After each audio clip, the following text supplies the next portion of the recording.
Welcome back, everybody, to the Why and the Buy podcast. Sadly, Christie Walters can't join us today because she is off in parts unknown below the surface of the water right now. Probably right now. She could be asleep right now. I don't know what time it is where she is, but she is deep sea diving as she does every year. I want to be like her when I grow up. But Amahl Williams, hands down the illest ventriloquist this side of the Mississippi River. How are you, Amahl? I feel good. I feel like I should have like some kind of entrance like baseball cats, but I don't have it. I have to work on my bird. I have nothing for that. That was an awesome intro right there. Awesome. Oh, man. I try to keep it fresh every single time. Amahl, thanks for joining us. Amahl, you are the VP of Smarketing with Plurist Marketing. Am I correct in that? Yes. Vice President of Smarketing, Plurist Marketing. What is Smarketing? Help me with that. You know, it's awesome. It's funny. So Smarketing is awesome, by the way. I cannot take credit for it. I inherited it. I saw a killer presentation. I think it was back in 2008, 2010 range, probably closer to 2010. Downtown Boston, HubSpot's hosting a conference back before everybody has HubSpot, just burnt into memory. And Volpe, CMO at the time, Mike Volpe, as well as, I think it was Megan. I always mess her name up, but Volpe was the CMO. She, I believe, was the VP of marketing. She was kind of the host. Volpe was the talent on stage. And there was another gentleman, again, it's either Eric or Chris. I can never remember these other guys. These are the secondary characters that are there. One's in charge of sales, one's in charge of marketing, the other one's the CMO.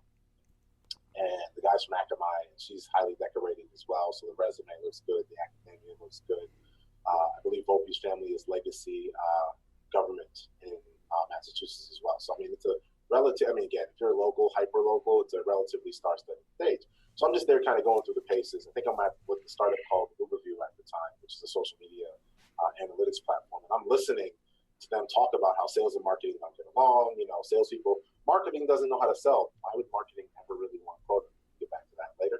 And then marketing's being like, sales are Neanderthals, Corvettes and rental cars and high tabs, Right. this totally, it's like the two old people just, satiring each other purely based upon stereotypes. And what they talked about is how sales and marketing have to work together. Not nice for them to work together, but sales and marketing have to work together because of customer-initiated channels, right? Mm-hmm. So before, again, I feel like this is mom and apple pie. The customer really only knew as much about the product, the market, the industry as we taught them, or we showed them, or we demonstrated to them. There was a high level of trust, but also some people abused that trust. And so over time, the customer was like, I'm going to trust my peers, my friends, and other sources over sales to get an intimate understanding of product, services, solutions, and what have you. Marketing had to evolve from product pitching or brand pitching. So Amahl's shirt is blue. He's the vice president of Smarketing. Plurist's logo is black, brown, and black, red, and white. That was brand marketing. What had to happen now to kind of solve for that was you had to align use cases with solution sets. So, what about my specific problem? And what specifically about your solution? And the gap in between those conversations was marketing, right? Mm-hmm. And so you couldn't have sales coming back saying these leads are crap. Marketing had to now say which lead specifically, which record specifically, which vendor specifically, because I need to now shift my spending to get you higher quality leads. So it's not firedata.com. It's now looking at which customer segment is performing the poorest against our expectations, or which prospect segment is performing the poorest against our expectations, so that sales didn't have one number and marketing had another number.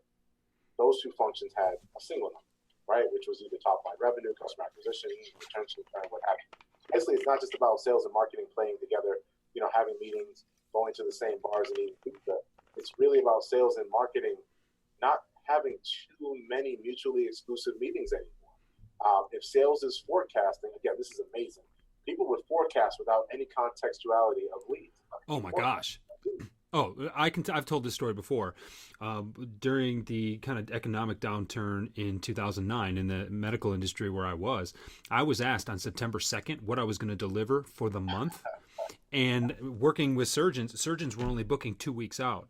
So I had some visibility over what the next couple of weeks would look like, but I had nothing toward the end of the month, and I was expected to deliver a number at that time to forecast.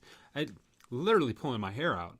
And I won't go into detail about the conversation I actually had with my manager at that time during that day, because it was strange. But yeah, in terms of forecasting without any kind of information or lead data, I think we're getting over that, aren't we? I mean, are we better at that now? Excuse me. Well, again, I guess it just depends on where you go, right? Sure. Ask somebody in the city how to fish, and ask somebody in the woods how to program. Yeah. Again, being largely stereotypical when I say that, I really just think it depends on how much pain the organization has felt. For example, some companies are comfortable with a 47% churn rate in its sales force. 47% anything is terrible. It's awful. Especially when it comes to churn. And so when I think about how it's kind of changed, a lot of the ideas that used to be viewed as best practice when it came to sales and marketing aren't just irrelevant, they're erroneous. Building territories by the alphabet. People still spam fax machines today. I mean, again, Yeah. so I think it's a cycle, and it just depends on where that specific brand or industry is in its evolution, right? Because a machinist doesn't need a HubSpot marketing platform. Oh, wait, maybe they do. Right. Right? But 8 years ago, they didn't. And so I think I've lived a kind of a pampered life. I've always sold something that people didn't have to have, but it gave them a competitive advantage. So when I sold broadband, it's like you have a cell phone, right? You have dial tone. That's cool. It's better than no dial tone. You are winning. Do you need to have the most expensive carrier that's out there? No, I just need voicemail. Or do you need a weapons grade enterprise application that allows you to track assets, report, etc.? Those two things are different. So when that old marketer used to say, telephony, right? Sure, that rocked. But now we have to get into IoT, remote office, branch office, etc. There's a wide variety of elements that we have to look at. So we can't talk about those prospects the same way anymore. So marketing can't define them the same way anymore. Sales can't use, think about how sales ranges. Sales is like, here we go. Here's bad personalization in the sales process. I'm answering Smarketing in a very long way.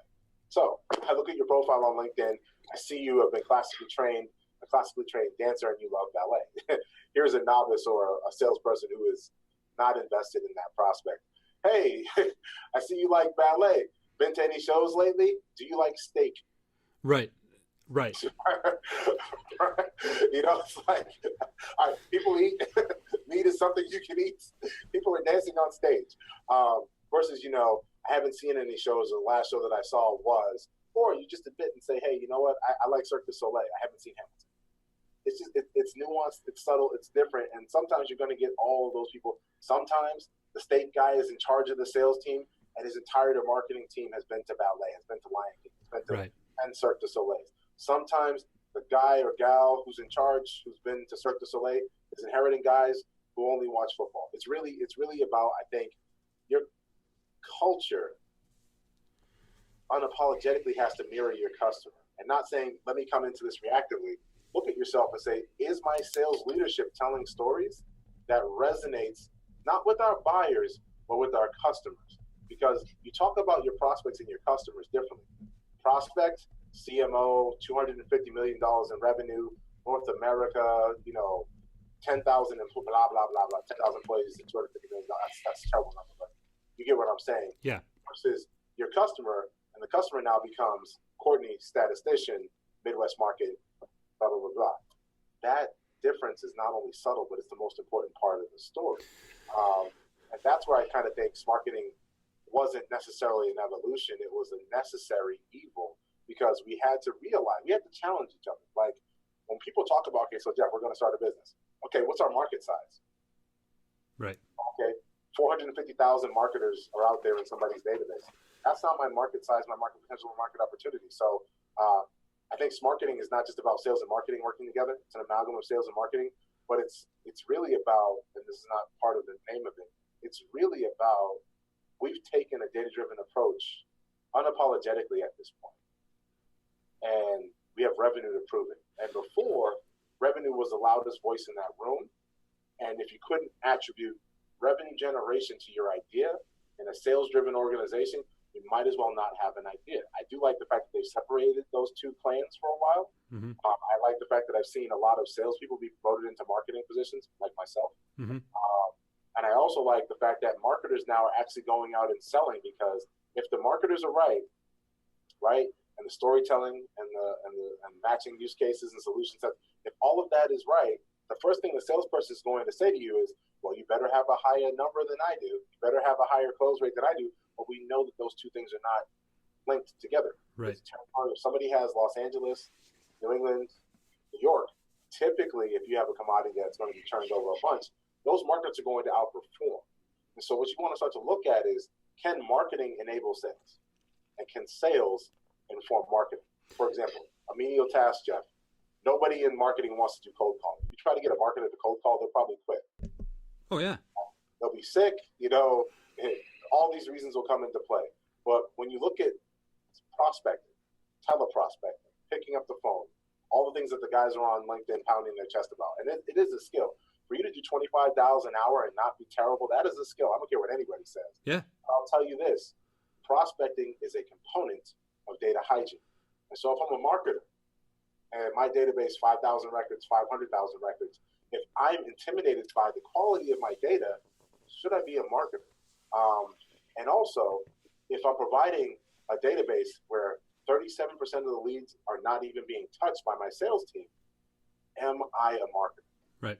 So sales and marketing, they should be interacting a lot, but what we have to do is we got to kind of heal the words that we use and realize one group is on quota, and let's be empathetic to what that really means, right? Because you are living a fundamentally different lifestyle, and I won't get into the nuance there, versus another team that might work more hours than they get credit for, let's say. I'm not saying sales folks don't work, but marketers, typically, especially around trade shows, they're doing 12-hour days, right? Yep. They're doing 12-hour days, and they come back from that show, and they're doing disposition and briefing and justifying the trade show and everything, and then they walk into a sales room where a rep says, hey, that lead sucks. Yeah. Right? Again, all of that's true. Right. But what I think now happens is marketers have to stop telling salespeople they can't sell. Right? Yeah. And salespeople have to stop telling marketers they don't know a thing about sales. Because I think, again, Jeff, we go back and forth on this, and I think it's really just semantic. Not that you disagree with me, but I've started to say it because I want to shift the way we talk about revenue. I think sales is an outcome. And sales is an outcome as a result of sales and marketing working together. Sales is an outcome as a result of a data-driven marketing approach, as a data-driven territory development approach, as a data-driven hiring approach, as a data-driven sales enablement approach. We should generate revenue, right? Mm-hmm. If we are doing the things that we need to do in the current digital age. So that's interesting, because what you're saying is sales and marketing need to come together, but Smarketing is more than just a combination of sales and marketing. Right. Smarketing is sales informing marketing, and marketing then supplying or enabling sales with what they need in order to go out there and convert revenue. What is that fair to restate it that way? Yeah, that's okay. Perfect. So from one standpoint, there are a lot of marketers out there who don't believe that they need a sales team because everything can be converted through a ClickFunnels.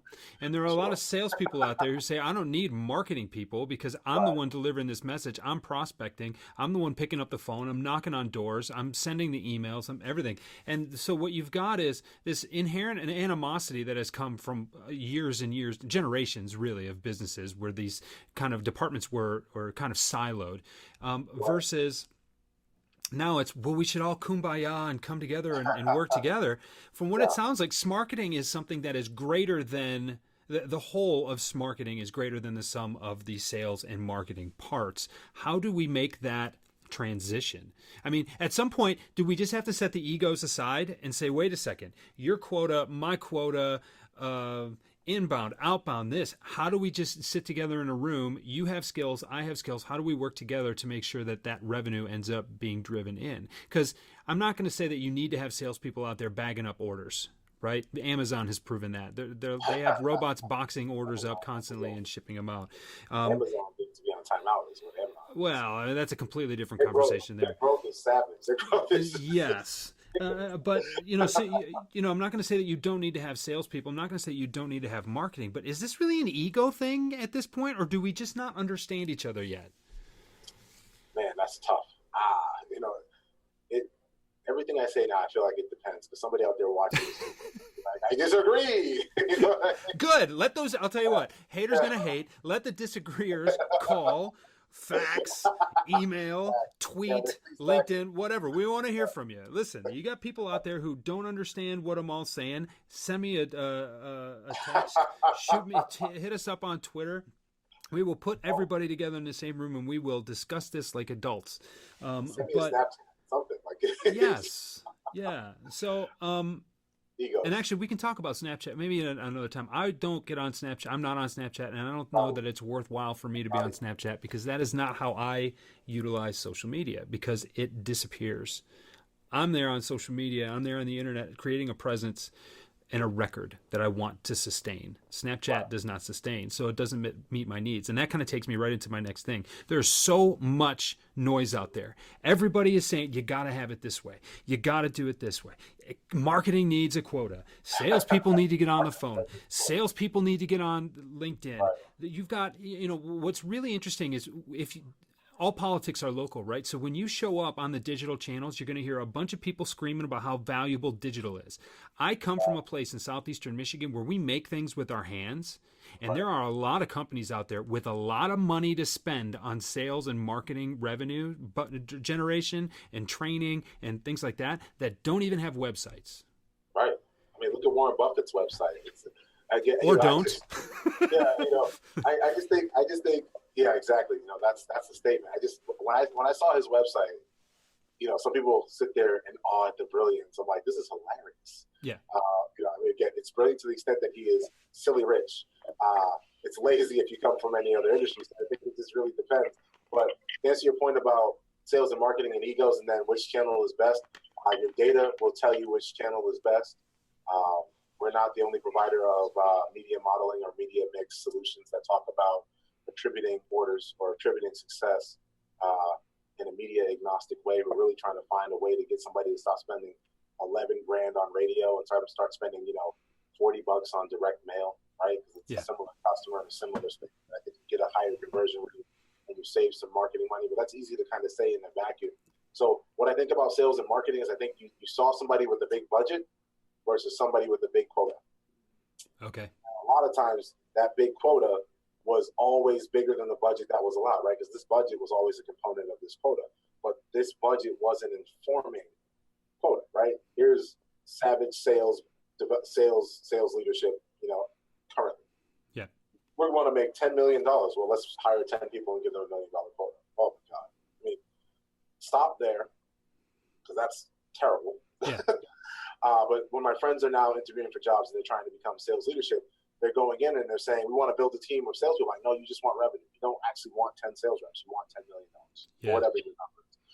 When you start to talk about more than $1 million with somebody who's doing something for the first time in a 12-month period, unless you're drug dealing or you have government regulation on your side, I don't know what you're talking about. Right out of the gates, out of nowhere? Yeah, right. Come on. Seriously, it's embarrassing. So, delete that company. But, again, if data is informing the acquisition of talent from a sales perspective, if it's actually informing that, then you have a chance to have the budget tie into quota. But if quota exists, regardless of said marketing budget, right? I mean, own your close rate. We talked about this before. It's a less than 10% close rate. It used to be up to half. When you were at a beastly company with a $100 million marketing budget, I had a 75% close rate. Not lying, telling the truth. Oh, yeah. 2003 through 2008, our close rates were out of control. It's not the environment that we're in anymore. And the consumer is smarter. The options are greater. The no buy is actually a better than a buy decision right now. Because when you look at it from a P&L statement, if you're not losing ground or share, and you're not increasing the cost of doing business, technically you're winning. However, sustaining that edge over time, and I don't want to it's easy to bash brick and mortar retailers. Amazon was amazing with what they did. I don't want to talk about them at a cultural standpoint. I don't want to talk about them from a fiscal responsibility or e-commerce tax perspective because that's nebulous. And yes, that's a part of the environment. But the U.S. government has historically provided subsidies to fund the growth of business and sustain business. We do it with our military and everything else. So again, that's nebulous. There's no point in getting into that. But I think what we need to get away from is we need to stop benchmarking these anomalies in business. Like Google, stop benchmarking Google. Please stop. Right. Stop benchmarking their open office. Stop benchmarking their snack rooms. Just stop it. Because the only thing you really want to benchmark about Google is their revenue. You're not genuinely committed to benchmarking any other elements of their business, their process, their acquisition, their marketing, nothing. You're just like, Google does, it's like that person has a six pack. I'm going to wear shirts with no sleeves. That's not how it works. Right. It's a lot of water. It's a lot of water. It's a lot of cardio. It's a lot of weighted and a bunch of variable movements and floor wipers and everything's not a shirt that's fitting. And so I kind of want to get away from that. I really don't have time for conversations like that anymore. It's the biggest. I don't want to hear about any more of that stuff. Right. Current environment, let's embrace the fact that if you're a fledgling or a not as well-known brand, your close rate's going to be under 10%. Yeah. And until you get that one big customer that you can tie into, that's your lifeblood, right? Mm-hmm. You want 250, that's hard, but you got to get 25 before you can get to 250. Mm-hmm. You need to obsess about that one person and use that instance to tell all of your stories. So don't just get a customer in retail and say, well, we sell retail and finance. No, you don't. Right. You know, which segments are your customers specifically in? And stop apologizing about being specialized, because guess what? Maybe your value is really unique to it. It's almost like being married, Jeff. Like, I don't have 10 wives. Good. Right? I couldn't manage it. No, I'm not assaulting. It's not how we get down. Okay? Even if I was assaulting, 10's still ridiculous. Yeah. And so when we start to talk about these things, marry one person first. Yeah. Figure out her favorite color. Figure out that she hates Chinese food. Figure out to order Thai. Figure out that, you know, you need another TV in Mantown because you can't own the main living room TV. It's not yours. You only rent it, right? Yeah. You borrow it occasionally. The timeshare at best. And so I think Smarketing is really about thinking about what the hell you're saying when you say it. Yes. like what size company are you? What is your business model? Smarketing is about a sales rep on a call saying, you know what, you don't sound like a single person that we work with. Right. Maybe I shouldn't be here. Or if you really need help and there is a market opportunity, I want to tell you about two friends of mine that are really, really similar to you. And I better be buttoned up on my business jargon because I need to talk to you about size, scale, the commonality between the customer base. For example, everybody who works in direct-to-consumer marketing right now can learn from everybody else. Sure. Everybody who's working in direct-to-business marketing can learn from everybody else who's working in direct-to-business marketing. Right. Yes, digital is a part of that story, but if I have a 2,500 record database and a 250,000 record database, that's a big difference. Yeah. And there's certain restraints. There's certain things I need to be cognizant of. There's certain approaches. There's so much subtlety to those two different elements. It's not just saying, hey, we're not going to hire people from Pepsi to sell bandwidth. Hey, Pepsi's going to say, we're not going to sell, nerds to sell food. It's not going to work. Amazon just proved that, by the way. Amazon acquires Whole Foods and then it drops the prices, which legacy Whole Foods people are going to be like, why are the Market Basket people here? I'm like, I'm only going to be in my house. So you know what they do when they drop prices? They incentivize their customers to get delivery, win again, drop prices, more customers, win again, right? So your high-value customers are going to stay. They're going to be slightly inconvenienced, but they might change their behavior. That middle segment who couldn't acquire any of your products anymore expands. And that lower segment that wasn't really considering you haven't really done anything different there. You could probably do some promotions. So like all those things, Jeff. And that's what's crazy about it. It's your vertical. It's mine. It's that vertical. And so I have a hard time sometimes saying Smarketing, right? I got to say Smarketing, B2B, B2C. I see that. I see that. So what's really interesting is when you illustrate some of these high-level decisions that sound incredibly complex, nuanced, and complicated, at the end of the day, when you look at them, sometimes they're very, very simple. Right. Yeah. Are we overcomplicating things on purpose? When you talk about how much data you look at and what you measure and how we've got it, our decisions have to be informed by the data. That's fine. But does that mean that we have to look at all the data? I mean, how much data is the right data? What's too much? What do we have to, some is obviously more important than others, but when you talk about we need $10 million in revenue, let's hire 10 guys and let's hire 10 salespeople and have them sell $1 million each. Well, wait a second. Do you want 10 salespeople or do you want $10 million in revenue? And that's the thing. You're saying, well, we need to reach this many people through radio or traditional media. You could consider direct mail traditional media too. Well, we can reach those same people perhaps more impactfully through a direct mailing campaign. I remember sitting down, and this was a couple of years ago. There was a group of people. I was sitting on a board, and there were a group of people. They said, "Well, we're going to try to, we're going to reach everybody through a direct mail campaign." And I said, "Really? direct mail. I said, why not something digital? Why not targeting these people where they see it, when they see it, at much less of a cost? And they said, well, no, it's going to be really, really nice mail. I said, so it's going to be really expensive direct mail. Okay, where I thought we were cost constrained here. At the end of the day, though, what I didn't understand, because I was new to that particular group, was that they had done campaigns like this before with tremendous success. Right. And so it was something they were comfortable with. They didn't need very many wins to justify the campaign, and they didn't have to change to a new format or a new digital frontier. Everybody was comfortable with where they were going, and they had the data to reinforce that behavior. I think where we run into problems is when people use their superstition in place of data and just assume that $10 million quota carrying sales reps will get it done because sales reps always deliver, or we fire them. I mean, that is just wrong on so many levels. You've got unnecessary, or you've got unrealistic expectations, and people coming in new to an organization or environment with little to no experience, let alone relationships. And let's just the beatings will continue until morale improves. That's not how it hurt. That's not how it happens anymore.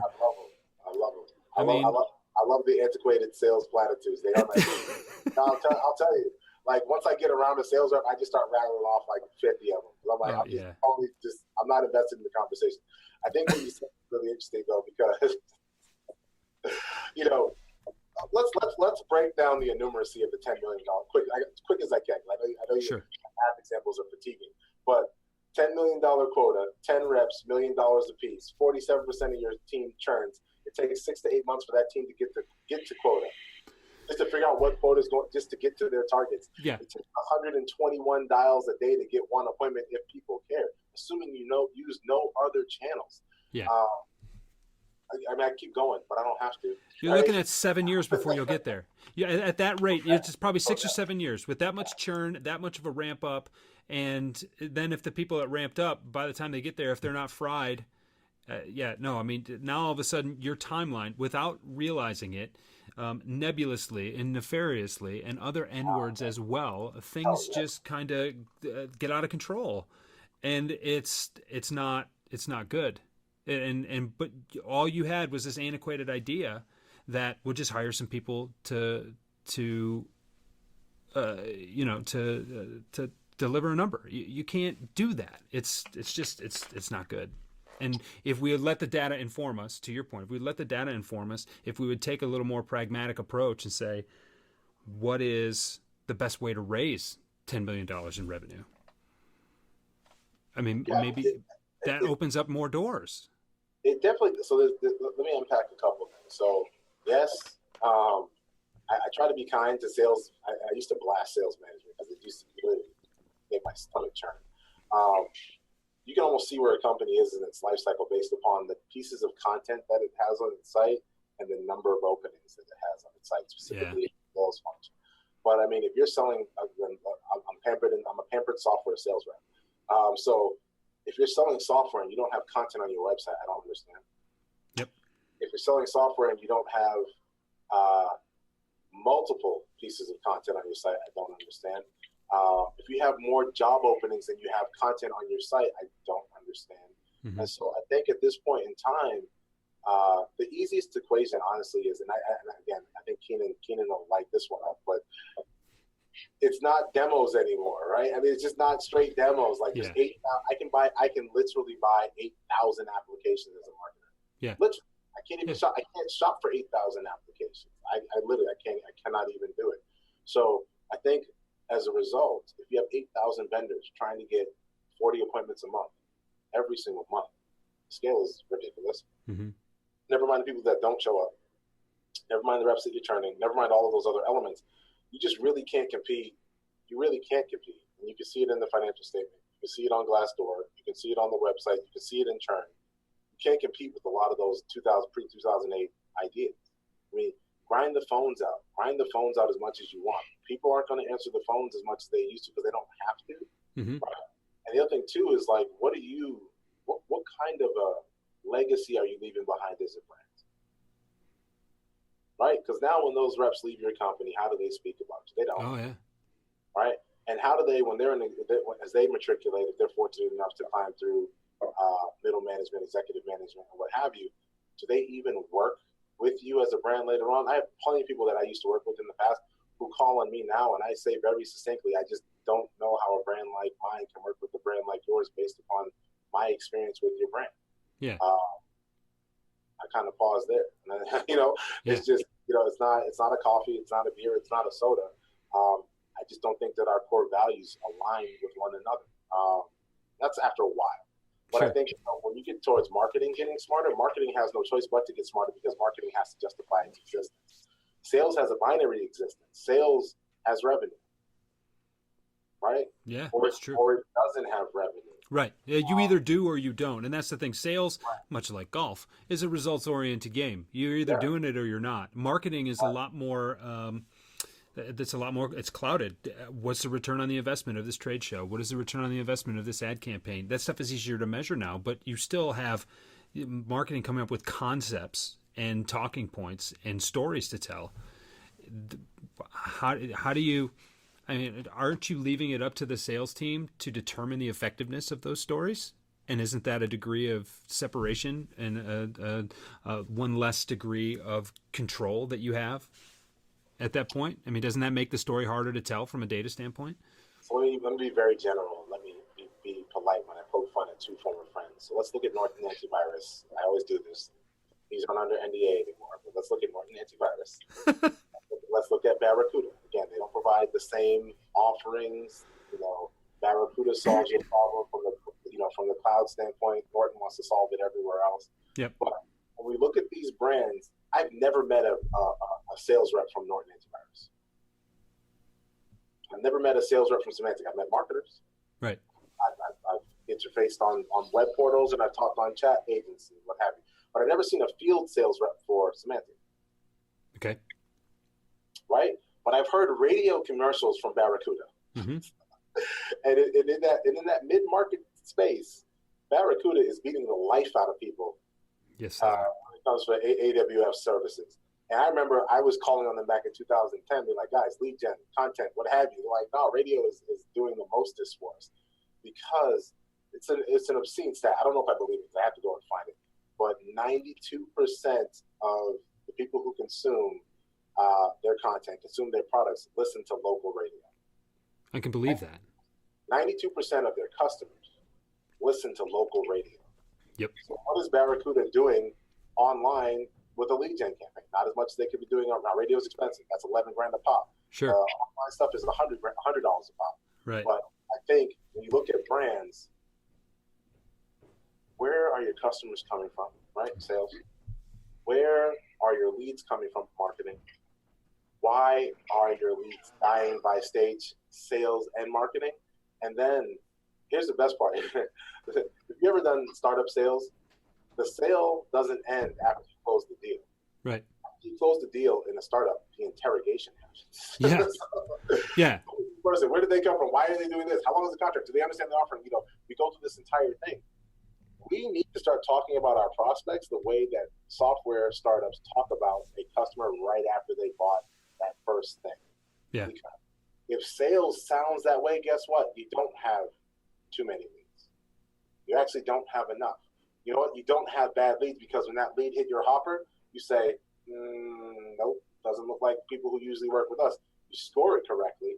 The organizations that struggle are the ones that still have a manual processes around managing your book of business. They struggle. Right. The records are incomplete. Look at the salesperson spreadsheet. Jeff, pizza, 5 million. Again, I'm being in general. Meanwhile, the marketer is being like, was the cheese imported? So right. You got to kind of look at it and say, maybe marketing is looking at too much stuff. To answer your initial question, yeah, sales is not looking at enough. Okay, and that's an honest salesperson can say, you know what, I am not actually considering the things that matter the most besides revenue. And that's if I'm looking at it at a macro level. Mm-hmm. At a macro level. What I think the solve is for that, honestly, is that it's really, unfortunately, here's the hard part. It's practice. Yeah. It's really practice. It's, you know what, before we open another office, right, we're literally only going to hire another rep once a current rep can no longer meet the appointments set for said rep.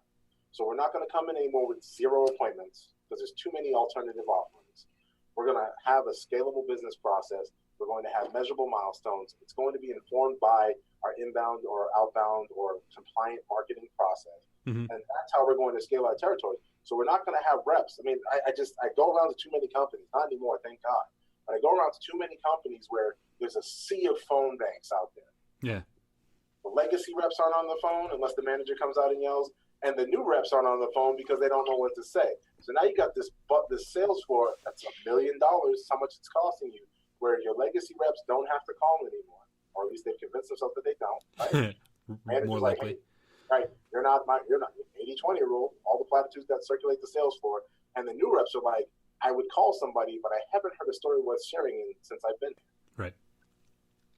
I don't know what to say.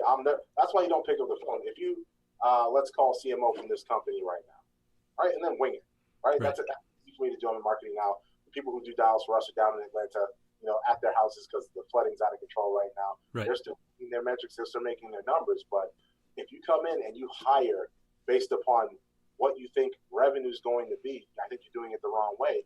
And I think that there's a couple of ways to look at that besides hiring. How many appointments do you have? Where are your best customers coming from? And then honestly, when you talk about scale, you have to say, I don't think we can afford to spend enough to get us to that target, as opposed to having people wash out, flop in and out. I mean, you have these sales organizations, somebody's on plan before they've been trained. Right. Good, you're already on plan and before you've been trained. Meanwhile, you're trying to sell to somebody who's been buying for 15 years, and the asset selling to somebody who has 15 years of retail shopping experience. It's all that is being sold to by somebody who's never shopped before. Right. No, that's and that's just it. I think that's a very, very poignant example of sales informing marketing, marketing enabling sales, but also understanding that your culture in your company, and this is what you said earlier, and this, I wrote this down because it stuck with me. Your culture in your company has to unapologetically reflect your customer, and if you've got a disparity there, I mean, vegans don't sell meat very well. They just don't, and that's important. So we're kind of running out of time here, Amahl. I want to ask you a couple of questions that we ask everybody. Sure. We talked a little bit about this earlier, but is there a book, or are there a couple of books that you could recommend to our audience that had a profound impact on you as a Smarketer? Are there any that you can recommend, or is there something right now that's really sticking with you? All right, so I'll give you my homework assignment, and I'll give you the work that I've done. So there we go.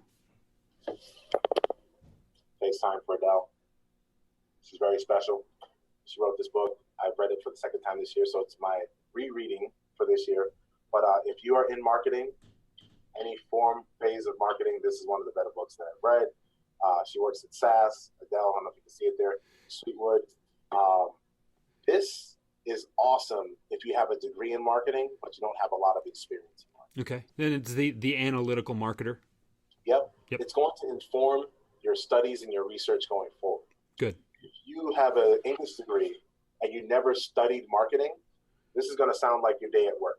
A very pragmatic, buttoned up version of your busiest times, your least busiest times, and things to consider. If you're an executive marketer and you're trying to figure out how to compete in a digital economy, this is going to help you overcome some of your shortcomings from a talent perspective as well. So what I love about this piece, and I don't know that Adele set out to do this, these are some of the quotes on the back here, but she has thought leaders in here praising this piece, as they should. And it talks about transforming your marketing organization. And what she really gets down to is not picking fights with marketers, but she challenges organizations saying, if you have these ailments, this is your core competency, not the other way around. Right. Right. And so do you have classically trained statisticians in your marketing team right now? If you don't, then you better hire some.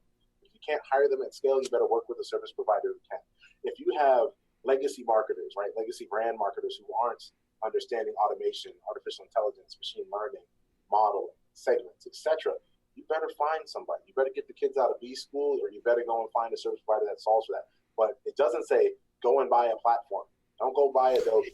Don't go buy Microsoft Dynamics. Right. It's talking about some of those precursory elements. Let me see if I can find a chart here. I should make notes on these things, but this is one of our better pieces here. Mm-hmm. How do you assess the analytical marketer? You can make a survey monkey out of this. Right. And she gives you the practical elements of what to look at. So when I'm presenting and I'm telling stories about the customers that we serve and people who I hope will be our new friends, I talk about some of those elements as it pertains to the core competencies of your marketing organization. Are you guys good at this? You have a bunch of legacy retail brick and mortar folks. Look at PlayStation. PlayStation View. They hire the best of breed college graduates that don't play video games. And their tech team, right? That's PlayStation. Their team isn't gamers. That's fine. It's cool. But they're led by a technology organization that's had deepest pockets ever. Mm-hmm. If you look at some of these brands, they have a ton of money. So when you come into like Tech Stack, Best of Breed, those guys have read every single Gartner Magic Quadrant, have been on every single sales call, know tech support better than Microsoft, better than DMC Dell, and what have you. What they don't understand is a pragmatic approach to go to market. What they don't understand is lead nurturing, scoring, media measurement, and what have you. And that's okay. But when you look at your organization, stop looking at your organization as if it is complete and start looking at your organization as where it's incomplete and trying to close that gap. So Adele, she beasted it. She's on LinkedIn.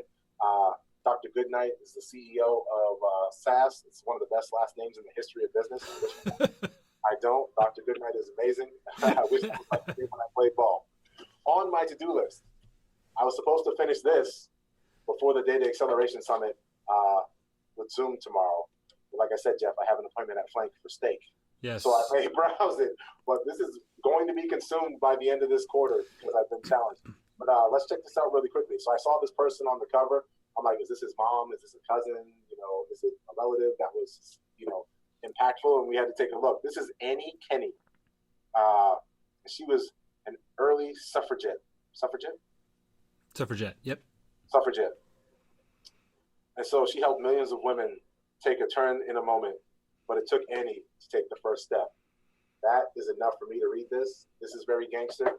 I think we talked about Smarketing. I think Smarketing starts when the first person at your company puts that as their title on their business card or on their LinkedIn profile.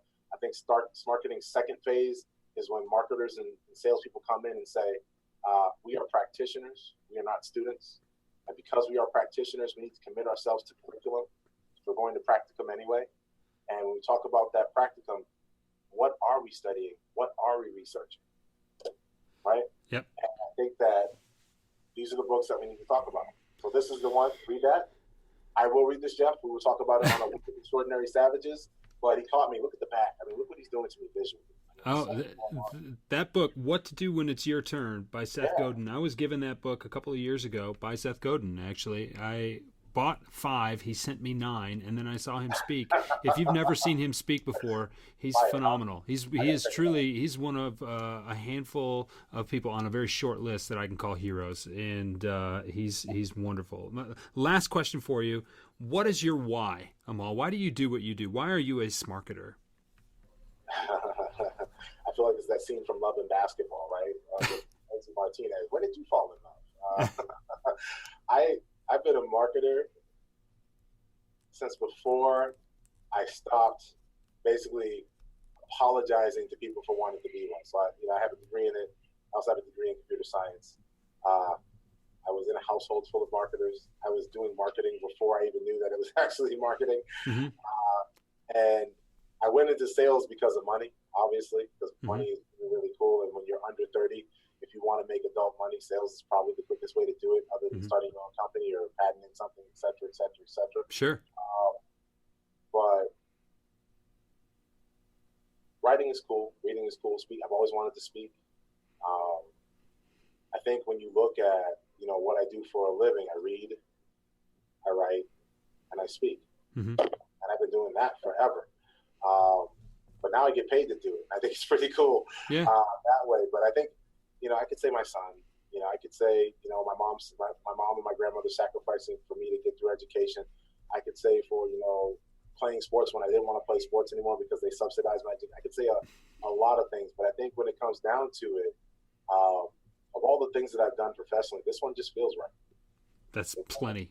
It's in your blood, and it feels like home. It's good. And, I think, humble brag, my first article on Forbes got 7,000 views within 5 days. I think I have collected pretty cool stories. I think I share some of those stories. hopefully those are marketers and not bots. I mean, half of that. But I think the part here's what it is. Here's a life lesson, and I guess this is marketing, or it could be anything. We all want to become awesome in private, right? Superman's booth was amazing, right? Clark Kent, Jack the Nerd, right? Yeah. Goes in the said booth, comes out, Jack's superhero. Yeah. And we kind of want to grow that way, but that's not how growth works. And it takes tremendous courage to be willing to grow in public. Wow. And that's what marketing is. It's the courage that it takes to be willing to grow in public. Because every marketer remembers their worst campaign. Worst campaign I saw before I became a marketer was brand XYZ is like a snowflake. Yeah. And I think my friend thinks I'm hazing him when I remind him of that fact.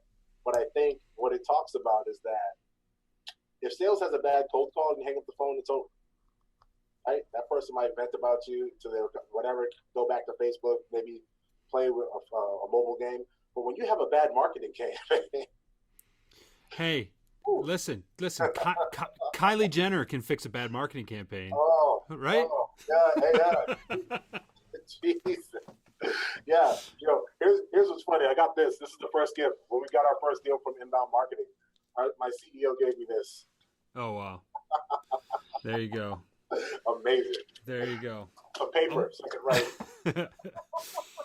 Amahl, thank you for being with us today. I know that our listeners are going to take something from the wisdom that you've dropped on us. How can they reach out to you and find you? Or do you just not want to be bugged? No, you just put my name into a Google search. Yes. No, it's Amahl World on Twitter, Amahl Williams on LinkedIn, Amahl Williams on Google, Amahl Williams on G+. No, seriously, if you stick me into a browser, Jeff, we spend way too much time keeping my digital presence relevant. If you want to see me, it's AMAHL, last name Williams. Hit enter. The first 2 pages are all of my stuff. Awesome. That's ownership right there. That's ownership.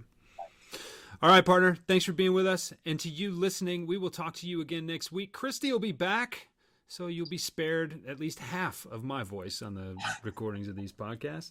And until next week, you know that when you know your whys, your hows, and your whats get much better. We'll talk to you then. Thanks. Cool, man. Good stuff.